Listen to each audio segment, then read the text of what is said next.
नाज़रीन, Sindh high court Sukkur bench हद दख़लनि ख़िलाफ़ कार्रवाई दौरान मस्जिदुनि खे शहीद करण खां रोके छॾियो आहे। उन हवाले सां वधीक तफ़सील ॿुधाए रहियो आहे मराठी जो रिपोर्टर फरीद सोमरो। जी फरीद, छा तफ़सील आहिनि? जी, अॼु इरिगेशन खाते जी ज़मीन तां कब्ज़ा हटाइण वारे केस में जेको आहे अॼु हाज़िरी थी, जंहिंजी ॿुधणी जे दौरान जेको आहे JUI जो जनरल सेक्रेटरी सूबाई जनरल सेक्रेटरी राशिद महमूद पंहिंजे वकीलनि जे पैनल समेत जेको आहे जंहिंमें सिकंदर अली जूणे जो जेको लीड करे पियो उन्हनि जो वकीलनि जे पैनल खे उन्हनि हिकिड़ी आइनी ऐं कानूनी ऐं शरई जेका दरख़्वास्त जमा कराई, जंहिंमें उन्हनि मौक़ुफ़ अख़्तियार कयो त मस्जिदनि खे किथे बि जेको आहे शहीद नथो करे सघिजे। हाणे शरई लिहाज़ सां बि ऐं इस्लामी जमहूरियत पाकिस्तान जे आइन मुताबिक़ बि जेको आहे उनखे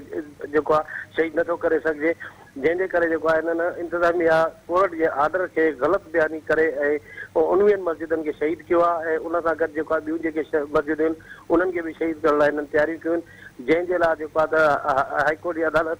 जे चीफ जस्टिस जो पंहिंजो जस्टिस आफ्ताब अहमद गोरड़ उन इहो फ़ैसिलो ॿुधाईंदे चयो त इंतिज़ामिया खे डायरेक्शन ॾिनी त कंहिं बि मस्जिद खे शहीद न कयो वञे ऐं जेके मस्जिदूं शहीद थियूं आहिनि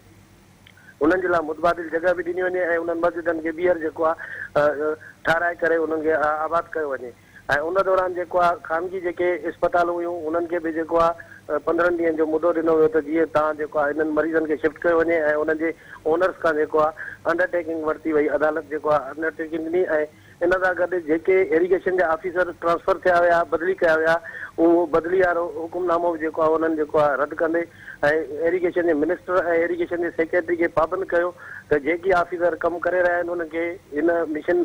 हिन ऑपरेशन पूरे थियण ताईं जेको आहे त ॿिए कंहिं जाइ ते बि जेको आहे बदिली नथो करे सघिजे, जेतिरे ताईं हीउ जेको आहे